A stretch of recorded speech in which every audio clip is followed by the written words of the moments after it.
करणारी, मुक्त छंद जोपासणारी,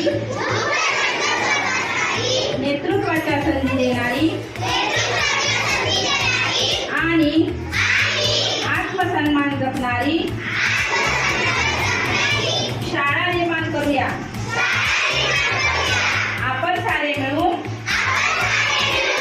अशी शाळा आणि घर बनवूया जिथे बालक अर्थपूर्ण वाचन,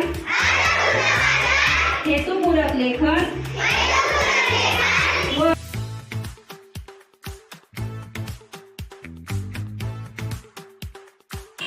आपण लक्षात घेतलं। आता आपण ज्या परिसरामध्ये राहतो ना, त्या परिसरामध्ये काय असतात, कुठले मडके असतात, डेंग्यू किंवा मलेरिया यासारखे आजार, चिकनगुनिया